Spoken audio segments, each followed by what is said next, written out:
Shalom, shalom, peuple de Dieu, en ce matin, que la grâce et la paix de l'Éternel soient avec vous. Soyez bénis dans le nom du Seigneur Jésus-Christ. Nous allons, en ce matin, tirer notre méditation du livre de Exode, chapitre 9, à partir du verset 12 au verset 11. Et je lis la parole du Seigneur. Et l'Éternel endurcit le cœur de Pharaon, et il ne les écouta pas, comme l'Éternel avait dit à Moïse. Et l'Éternel dit à Moïse, « Lève-toi de bon matin et tiens-toi devant le Pharaon et dis-lui, ainsi dit l'Éternel, le Dieu des Hébreux, laisse aller mon peuple pour qu'il me serve. » Amen. Alléluia. Bien-aimés, en ce matin, notre méditation focalisée sur ce livre de Exode va nous donner de comprendre comment est-ce que le Seigneur veut opérer, veut agir encore une fois dans nos vies. Ici, nous connaissons tous, nous avons déjà entendu parler de l'histoire de Moïse. Comment est-ce que Moïse est né? Dans quelles conditions est-ce qu'il est né? Car il avait été annoncé qu'il viendrait pour sauver le peuple. Et la Bible déclare que Moïse est né dans des conditions où le Pharaon avait demandé qu'on puisse tuer tous les nouveaux-nés. Moïse naît, Moïse grandit. Et Moïse va évoluer même dans la maison du Pharaon. Car la fille de Pharaon va prendre Moïse pour l'élever, pour l'éduquer, pour le former. Moïse va passer ses 40 premières années dans la maison de Pharaon, dans la connaissance des secrets de l'Égypte, dans la connaissance de la manifestation de la puissance même de l'Égypte. La Bible nous dit que Moïse va vouloir de lui-même aider son peuple, aider ses frères. Et en cela, Moïse va se retrouver dans une situation compliquée, une situation problématique.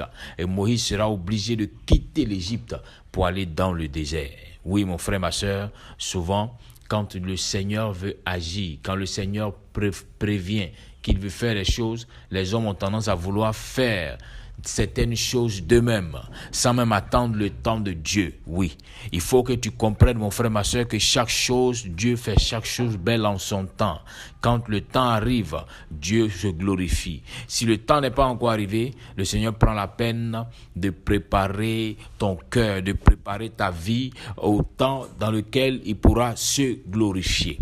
En ce matin, dans ce test de base, il est question de l'Éternel qui a endurci le cœur de Pharaon. Cette question, je me la suis posée plusieurs années auparavant. Mais pourquoi le Seigneur peut endurcir le cœur de Pharaon? Comment l'Éternel Dieu lui-même qui a envoyé Moïse pour dire va et je vais sauver mon peuple, le même Dieu qui manifeste la puissance, qui permet que Moïse manifeste la puissance. À chaque fois que Moïse manifeste une puissance qui est au-dessus de la puissance des magiciens, des mages, des astrologues, de tous ceux qui étaient autour de Pharaon, de ses conseillers mystiques. Mais malgré cela, Dieu endurcissait le cœur de Pharaon afin qu'il ne laisse pas sortir son peuple. Mon frère, ma soeur, souvent tu te demandes mais pourquoi est-ce que le Seigneur a dit et que la chose tarde et que depuis les choses c'est difficile, depuis les ténèbres sont toujours en train de m'oppresser. C'est comme si les sorciers, les ténèbres ont bloqué les choses. Je ne peux pas entrer dans la bénédiction, je ne peux pas entrer dans la promesse. Mon frère, ma soeur, ils ne peuvent pas bloquer, ils ne bloquent pas. Dieu permet parce qu'il veut tellement se glorifier dans ta vie. Oui, l'Éternel permet cela parce qu'il veut tellement se glorifier.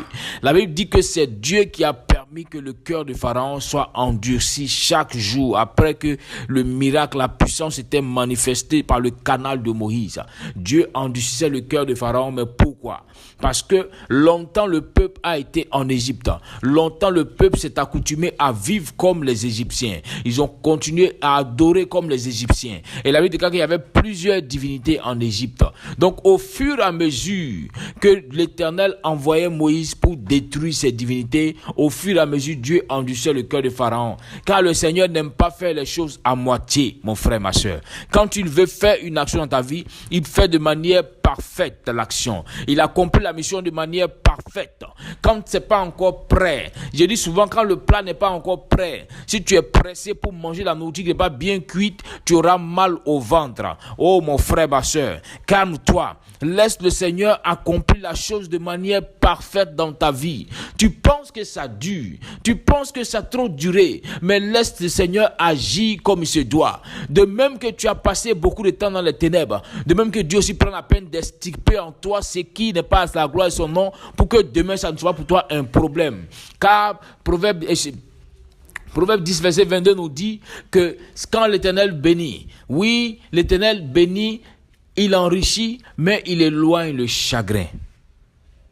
Voici le pourquoi tu penses que la situation dure.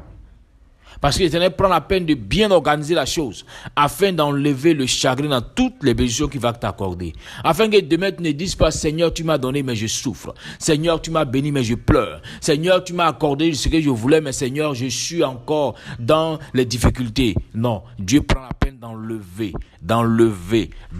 le chagrin.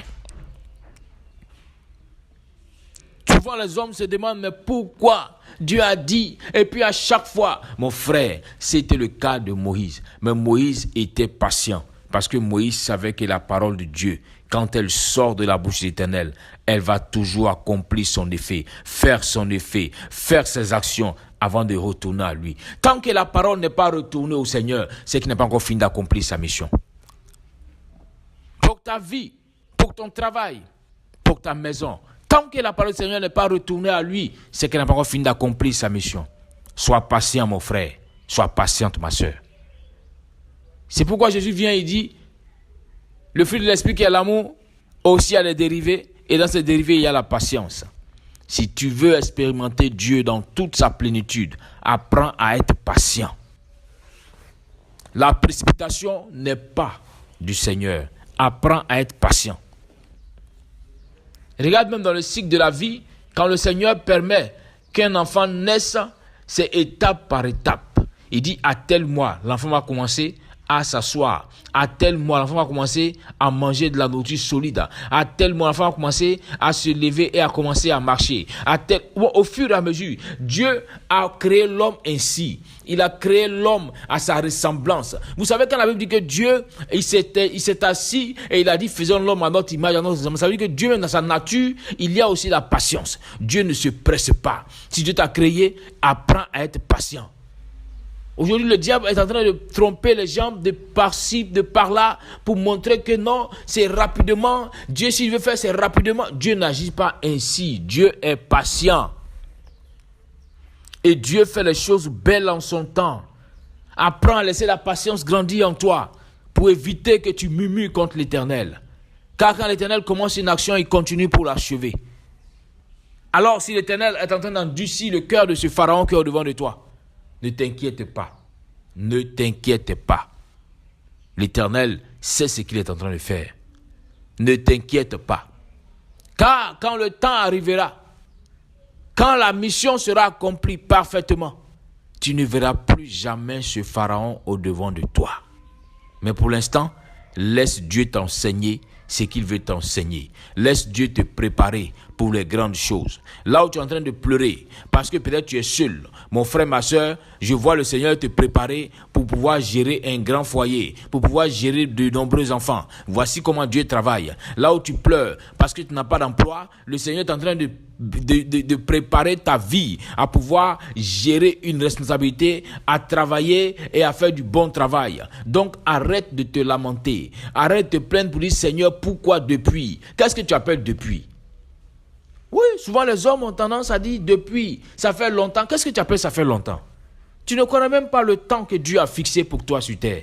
Donc ne dis pas ça fait longtemps. L'Éternel fait les choses selon son programme d'action, selon le temps qu'il a fixé. Alors apprends à être patient, apprends à être patiente. Ne te laisse pas influencer par les menteurs, par les soi-disant agents des ténèbres qui viennent te dire automatiquement Dieu change, automatiquement Dieu fait. Non. Même au commencement, quand Dieu faisait les cieux et la terre, quand Dieu créait toutes choses, la Bible dit qu'il a créé toutes choses en 6 jours. Mais il est Dieu. Vous pensez-vous qu'il ne peut pas le faire en une seule journée? Si, il peut en un seul jour proclamer tout, aller prendre forme. Mais Dieu a pris la peine de faire les choses étape par étape, mon frère, ma soeur. Étape par étape.